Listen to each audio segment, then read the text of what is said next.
everyone, we are moving on from activity 9 to activity 10, and we are talking about sketching these graphs of our polynomial functions that we have been talking about.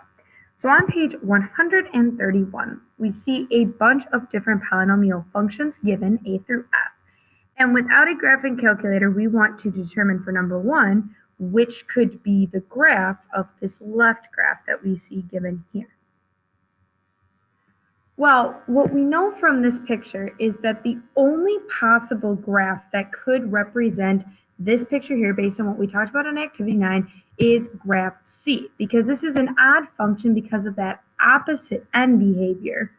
And the only function here that is odd is graph C. So that's the only one possible. And again, the end behavior is opposite. So must have an odd degree.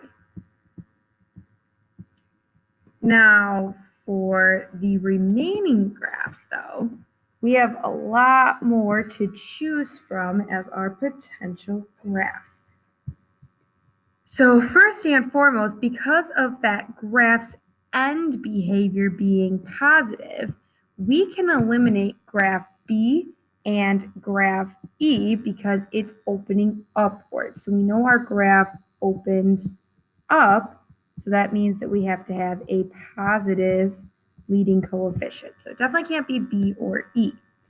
Now from here, the other identifiable features are the zeros, or the x-intercepts, or this y-intercept. And the reason the y-intercept is going to be helpful to us is because if we plug in 0, we need to get 2 is our y value, because that's our y-intercept, which means if we look back at these remaining graphs, if I plug in 0 for x, we can eliminate graph F because that's not going to give us a y-intercept of 2. Because we're going to plug this in and we would get 3. So that's not going to work as well. Last but not least, we are down to graph A or graph D. So something else we can do is, again, we know where these zeros are supposed to lie, either at -2 or 2, where we have some approximations. But if we use this piece and plug in 2 for x, we want to see which one gives us an output value of 0. So if we try to type in 2 to the 8th, and then minus 4 times 8 squared plus 2, we get an answer of 2. Oops.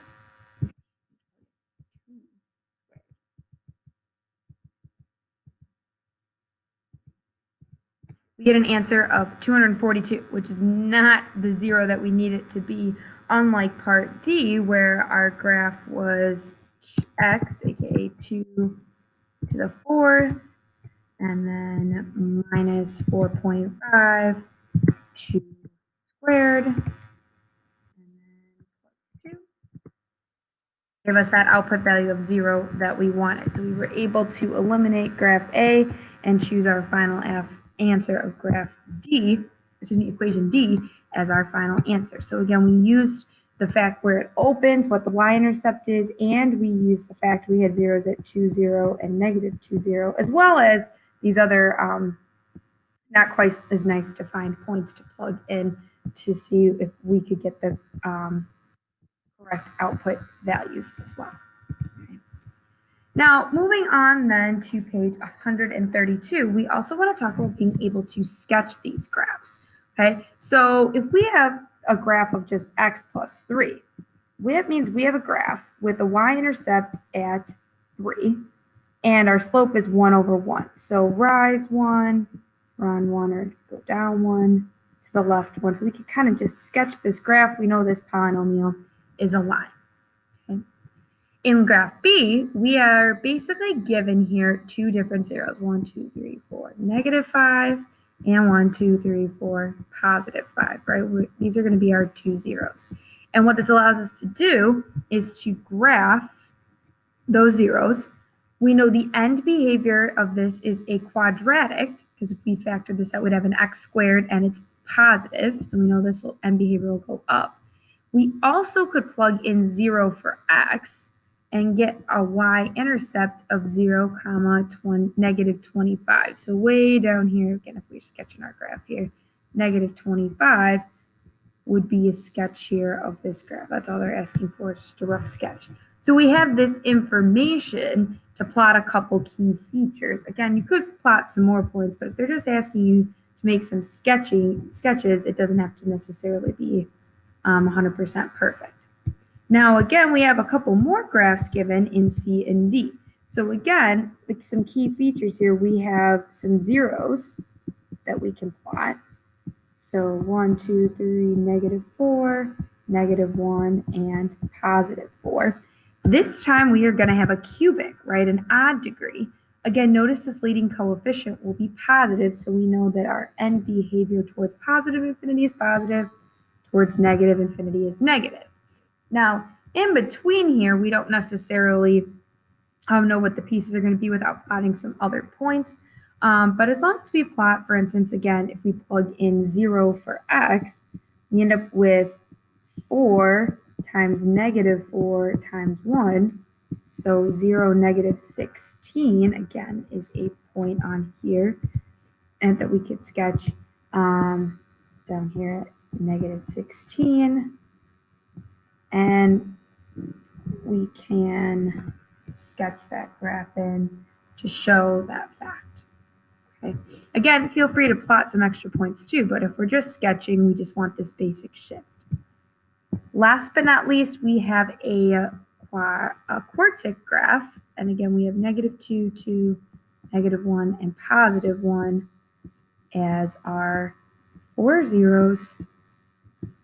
The coefficient out here is again positive, and so that means because it's an even function, a fourth degree, they're both going to rise the same direction positively, since that's what our leading coefficient is. And if we plug in 0 for x, we end up with 2 times negative 2 times 1 times negative 1, which turns into just being positive 4 after we simplify that as our y-intercept. So again, we have this sketch here of our possible graph for this. And again, without plotting some extra points, we're not going to know exactly where a lot of these are at, but we can get the idea using the information that we know about this graph. Okay. Now, moving into figuring out what the zeros are of a polynomial function without having to use our graphing calculator, because we want to start weaning ourselves off of all the time using our graphing calculator for things. This is where factoring comes into play, and I attached to the notes this lovely handout to remind you of a lot of different factoring types. The biggest thing always being look for that greatest common factor, but then we have just some common factoring types. Our trinomials, fourth degree, we're going to use grouping. Binomials, look for difference of squares. We have sum and difference of cubes, which we'll talk about a little bit later. I like to call those SOAP. But again, you'll see this in the book as well. But we're talking a lot about zeros, or what x is going to equal. So notice there's different ways of saying this. We have a solution is when we talk about x equals, or the 0 or the root. X minus a in parentheses here, this is showing it as a factor versus, again, an x-intercept being located as a point. So they're all kind of getting at the same thing where we're touching our x-axis, but they just have different names. And so based on that information, your answer might be written a little bit differently if they ask for it factored versus a solution or a 0. Now, for numbers 6, they want us to use some factoring to help find the zeros of our function. So a couple of these, we have like basic factoring, but a couple of the trickier ones I want to talk with you about.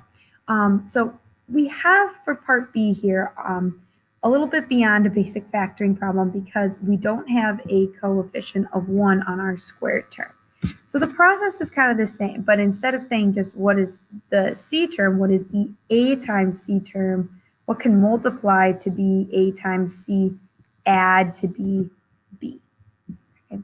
And if we look at this information, something that multiplies to be negative 36, adds to be negative 9 is negative 12 and positive 3. Now, because this is a type 2 factoring model, okay, not a type 1 because we have a coefficient other than 1 as our A term, we would rewrite this so that we can group it. So we're going to break this up so that we take that negative 9x and we're going to turn it into the negative 12x plus 3x. Because now what we can do is we can group this and take out a greatest common factor of each piece. So this first one has a 2x in common. We're left with x minus 6. The second group of factors has a positive 3 in common. We're left with x minus 6.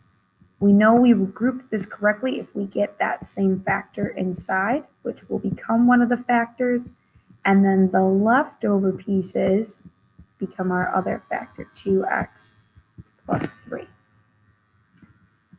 Now, when we set this equal to 0, we will be able to find our two solutions of x equals 6, when we set x minus 6 equal to 0, and then negative 3 halves would be our solution when we set 2x plus 3 equal to 0. Now notice they only want the real zeros here, so if we end up with an imaginary answer, that's not going to work on this particular problem. But this one, both of our solutions were real.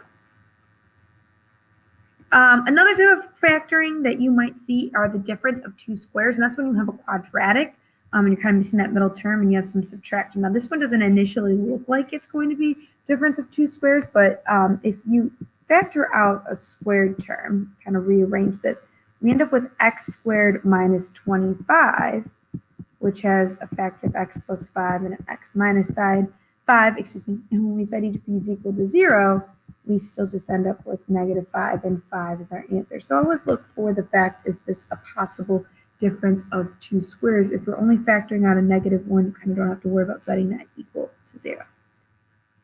All right, last one for this page, we're going to talk about together. When we set x squared minus 5 equal to 0, we end up with x squared equals 5, and when we square root this, we end up with x equaling positive or negative square root of 5. Square root could potentially be your answer. Had this been equal to negative 5, though, then that would be an imaginary answer and no good. So just be aware of what's going to lead you to an imaginary answer, aka square rooting a negative, versus this positive answer here. Now, number 7 gets into slightly trickier methods of factoring, okay? Now, 7a is again, and again, we're looking for real zeros here. 7a is another difference of two squares, but you have to be careful because it doesn't necessarily look like a difference of two squares because of that x to the 4th. But we're always thinking about what squared is our first term, what squared is our second term. So x squared is x to the 4th, 9 squared is 81, and then we're going to write that so that 1 is positive, 1 is negative. Now officially we have another difference of two squares. Oops, that's choppy there. Because x squared plus 9 is positive, but x squared minus 9 could be factored even further to be x plus 3 and x minus 3. Now, when we're looking for the zeros, we're going to set each piece equal to 0. The thing here is, though, x squared plus 9, when we set that equal to 0, this is going to be an instance where we get a negative solution, right? On the side, so when we try to square root, we would get imaginary numbers, right? So we don't want that as an answer when we're only looking for the real zeros. This is going to be a later problem. So really our only two solutions here are 3 and negative 3 because the other ones were imaginary and we're not looking for all the zeros. Now, a reminder from the beginning, look for always a GCF. You'll see it again started on that factoring handout because once we take out that greatest common factor here, this makes our life a lot easier because now this problem actually becomes factorable. What multiplies to be 2 adds to be negative 8. Well,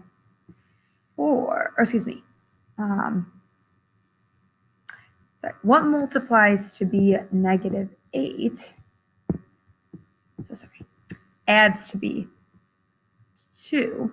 Well, that's going to be positive 4 and negative 2.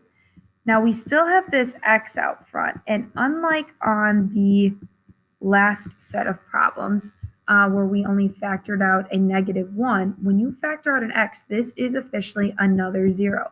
So you have x equals 0, x equals negative 4, and x equals 2 as your 3 possible solutions there. So that GCF of x does include a 0 because, again, officially this is x to the third. There are 3 possible zeros we have to be careful of. All right, now letter C and letter D are where we enact our sum and difference of 2 cubes. So notice here, these are to the third problems, right? That's kind of our hint here that we want to use this sum of 2 cubes. Now, when we have the sum of 2 cubes or the difference of 2 cubes in this example, how I remember what's the sign? Well, it's always same as the original, opposite of the original, always positive. I like to call it SOAP. So we have, again, down here, same as the original, opposite of the original, always positive when we take these sum or difference of 2 cubes. So here, this was negative, and we're thinking, okay, what cubed is x cubed? Well, x. What cubed is 27? That's 3. And it's going to be the same sign as the original, which was a different sign. And then we're going to take this a value, and we're going to square it. And then we're going to take a times b, and then the b value squared. And again, it's the same sign as the original, the opposite side of the original, and then always positive as our last piece. Okay. Now, what's going to happen here is this second piece in a difference of two cubes is not factorable. It's going to actually come out imaginary each time. So really our only factor will come from that first value, which in this case is 3. So one more example like that. We have, again, the sum of 2 cubes. So x cubed is x cubed. And then we have 5 cubed is 125. And then that's our a and our b values. And then it's a squared, a times b, b squared. Signs are the same as the original, opposite of the original, always positive. Again, this piece here is going to leave us with an imaginary answer. So we're kind of ignore it since we only want the real zeros. So really the only answer here is x equal to negative 5.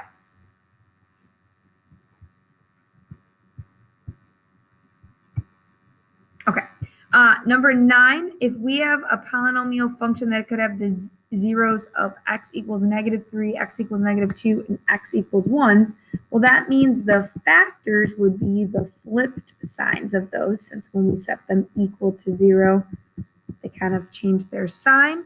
And if they're asking us, is this a unique polynomial? No, because officially we could have something with a negative out front as well, but give us the same zeros. Now this is a factored form of our function. A reminder, they might ask this for you in standard form. So if you're taking this into standard form, you would need to make sure you distribute everything through. So if we focus on the first 2 factors and we distribute everything through, we get x squared plus 2x plus 3x plus 6. And if we combine that down, we just get x squared plus 5x plus 6. And then if we multiply that by the x minus 1, again, double distribute through everything. So if we distribute this x through everything and the negative 1 through everything, and we end up with x to the third power plus 5x squared plus 6x. And then when we distribute that negative 1 through, we have minus x squared minus 5x minus 6 for a final answer of x to the third plus 4x squared plus 1x minus 6. So this would be considered the standard form of your answer by distributing it out. And again, if we thought of this original one as a negative, all the signs would have been flip-flopped, and that would have also been a possibility. They didn't give us enough information to say which way our leading coefficient is supposed to go, positive or negative.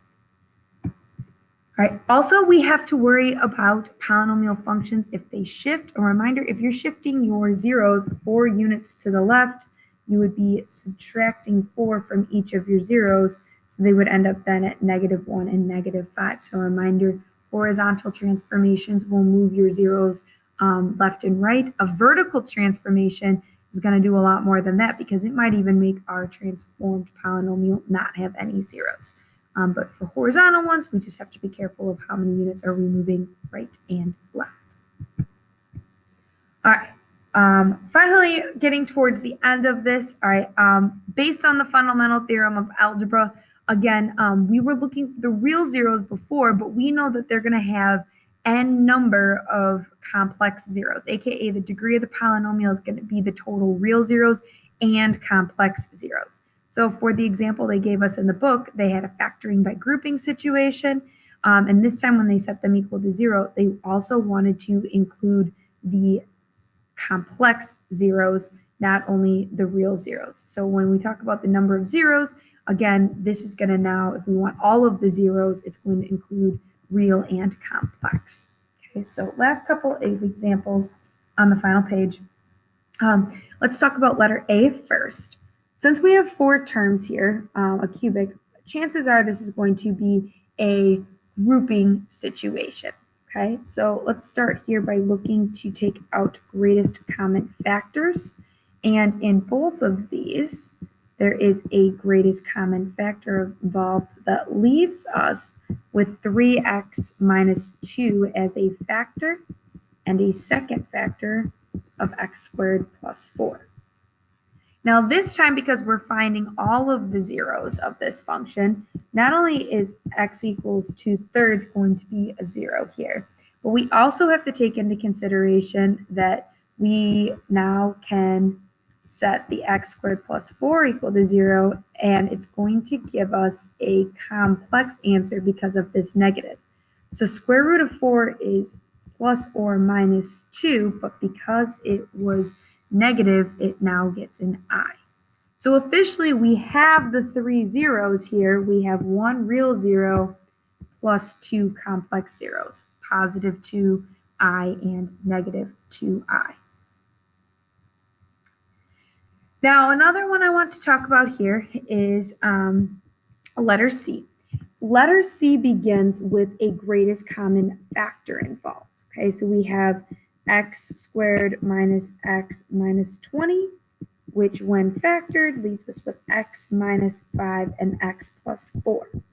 Now, the factoring and all that is not crazy difficult here, but a reminder, when we set each piece equal to 0, the x squared gets set equal to 0, so we get 0, 5, and negative 4. Okay. Now, we know that this is a to the 4th polynomial, so you're probably like, okay, well, where's the 4th one? Is it a complex? No. The answer here is because the x was squared, we have a multiplicity here of 2 on this 0, which again means that there's a bounce in our graph at 0. So really that 0 is like a 0 twice, if you will. It's got that multiplicity of 2, so that's why it's almost like counting as a 0 twice for our total amount of 4. Because back on the last page, kind of skipped over it, but according to the linear factorization theorem, anytime we have a complex number, we have a positive 2i as a factor, negative 2i is also going to be a factor because of that. And we'll see that one last time in our last example. Now, again, we need to make sure we factor out our greatest common factor, which here is 4. We end up with x squared plus x to the 4th plus 3x squared plus 8 left over, plus 2 when we factor out our 4. Now, this guy here, even though it's to the 4th, we want to think about this like a factoring problem. So what multiplies to be 2 adds to be 3. Well, that's going to be 2 and 1. So we're going to just rewrite this as x squared plus 2 and x squared plus 1, right, to kind of get that lovely with the x to the fourth, x squared constant with those to the third and to the first out. This works like a factoring, almost like we're taking a quadratic, okay? Now, again, when we set each piece equal to 0, if we set 4 equal to 0, not a big deal to us. Then we have x squared plus 2 equals 0, and x squared plus 1 equals 0. What you're going to notice here means each of our factors are going to be imaginary because we're going to have positive square root of 2i and negative square root of 2i. And then we're also going to have positive and negative 1i, or just I, as our factors. So again, anytime you have a complex factor, it's always going to be the positive and the negative of it. And that means that all 4 of our zeros here are complex or imaginary. And the reason being, if we were to actually graph this one, what you're going to see is it just doesn't touch the x-axis at all because all of the zeros are complex. If that happens, we don't actually have a real 0. We only have these imaginary ones. And that's shown here in this graph because we're never crossing the x-axis. Everything is above. So that's why they're all imaginary. All right, so we'll finish working with this some more in class. Lots of factoring here. Definitely know your factoring rules and look for those. Any questions, let me know. You need to practice more factoring types. Otherwise, I will see you in class. Thanks, everyone.